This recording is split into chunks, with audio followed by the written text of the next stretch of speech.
Hey guys, it's QuickyBaby, and we've got our next entry in the competition.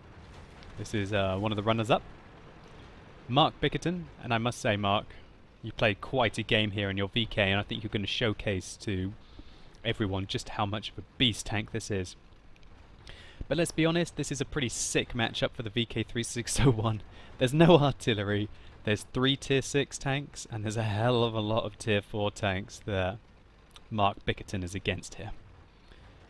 Even still, it's fantastic to see that some of the players that you're going to see are not mega experienced, 4,000 games played. Mark's going to showcase how to play the VK3601 here very well and how to carry the game. Just going to speed it up a little bit. At the start it's a little slow. Right now we can see an even distribution of teams on the east, the west, with some low tier tanks camping base.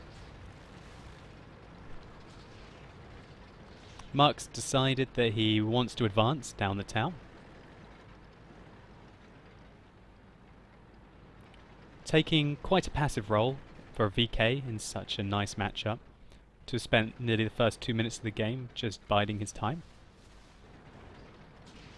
But it's going to pay off in spades, as we're going to see. Just speeding up the game a little bit here. Mark tries to aim his first shot on the BDR, but the Wolverine is in the way. So Mark decides, they're okay against those tanks. I'll flank.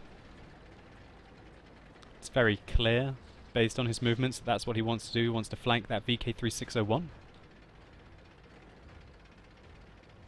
he fires a snapshot that misses, but angles his armor well there. I liked the way that he angled his armor there against the VK.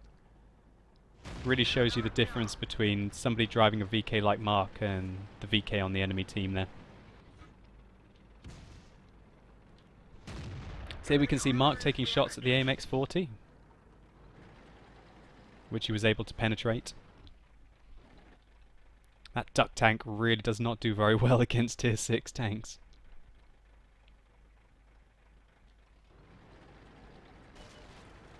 And now this is where things are really going to heat up.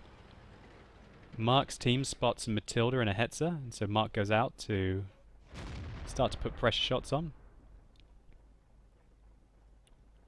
He's feathering the target here, finding where the best place is to shoot. And he has an AMX that's about to flank him. We can see the fantastic frontal armor of the VK3601 in this kind of a matchup. Capable of bouncing Hetzers and Matildas at range with ease. So Mark spots this M6, which looks very AFK. And he decides to put a couple shots into him. Doesn't look like he's noticed the AMX until now. He side scrapes around the corner. Bounces his first shot.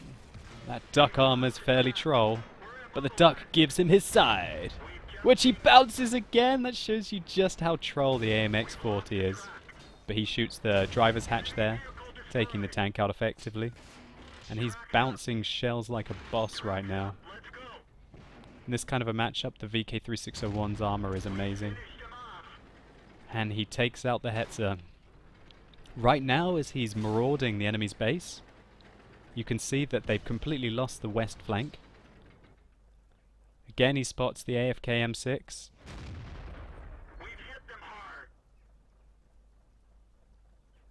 And puts a couple of cheeky rounds in. Before the M6 re-stealths. And then somehow the M6 survives. Mark really should have put a second shell in there. He should have kept firing to take out the M6 even if he was AFK. But he pulls off a killer shot there on the Matilda, who just had re-stealthed. And then this is a pretty nice shot here. Well aimed, Mark, well aimed. So Mark's now up to 5 kills. And all he has left on his team is one of the new Russian lights, the T80 and an M3 Lee.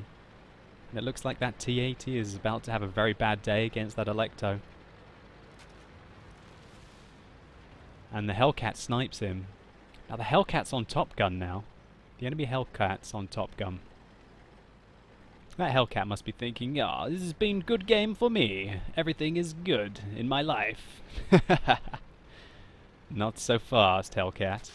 Not so fast. Markbickerton is about.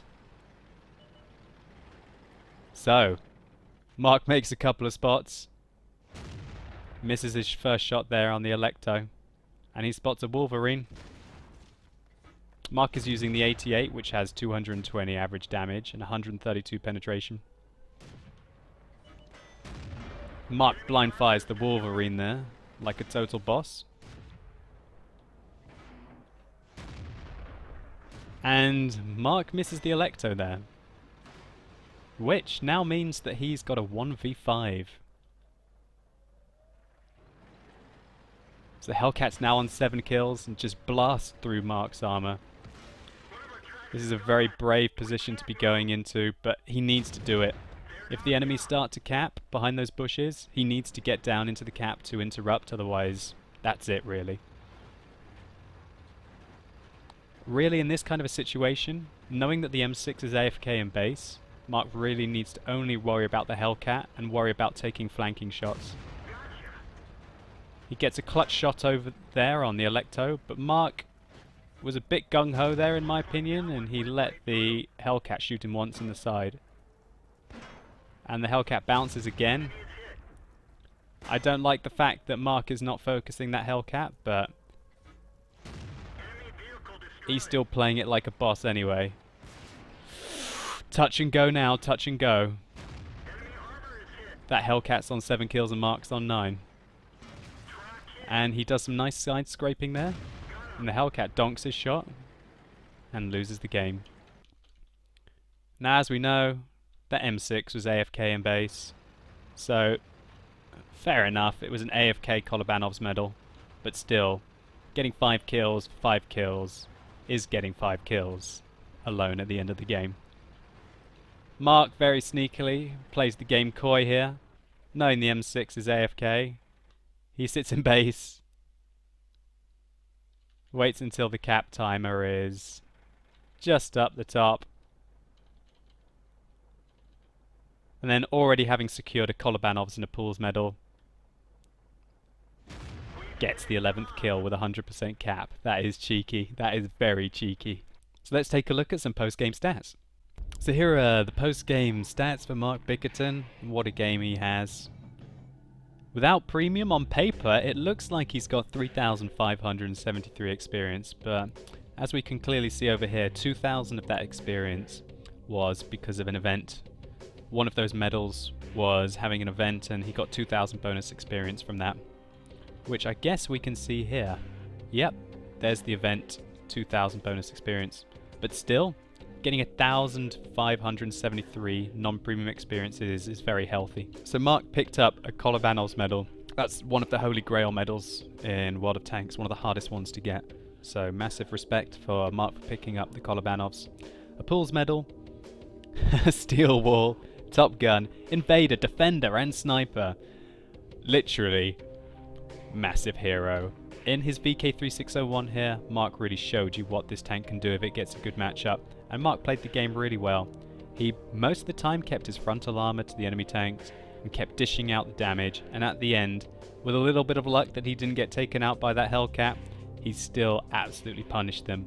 And in my opinion, it's just a shame that the M6 was AFK at the end. If the M6 was not AFK, I think this one might have been a winner of the competition.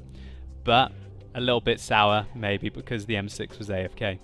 Still, I can't take anything from this game from Mark. He was able to do 3,300 damage, which was pretty much more than the rest of his team combined. Absolute massive game, and he really put punishment on that Hellcat at the end, even though you can see that Hellcat had done 2,500 and got 7 kills. You can't knock getting that many medals. Absolute fantastic result. Mark, you have my respect, and if you want to play some games with me on live stream, then give me a shout. If you've enjoyed this video, guys, think about giving it a like down the bottom. I'd really appreciate it. And leave your comments. What do you think about Mark's replay? Do you think this is an epic game? What do you think? As always, guys, you've been epic. Thanks a lot for watching, and hopefully I'll see you soon.